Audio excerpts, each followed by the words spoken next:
Ram Ram guys. आज मैं सुबह उठ के निकल जाता हूँ शूट के लिए।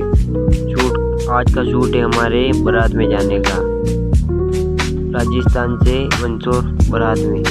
और हम निकल जाते हैं मंदिर के लिए। ये मंदिर में पहुँचने के बाद थोड़ा डांस किया दूल्हे ने। उसके बाद फिर निकल जाते हैं बस में बैठ के। फिर नहा धो के हम निकल जाते हैं शूट के लिए। शूट पे जाके देखा तो ये सगाई का कार्यक्रम चलने लगा था। इस सगाई का शूट लिया हमने। फिर बाहर आके देखा तो ऐसा माहौल बन रहा था। फिर इधर भी शूट लिए।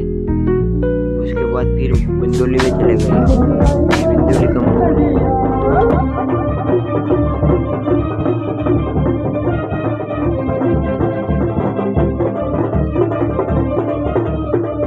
यहाँ से फेरे हो गए अभी।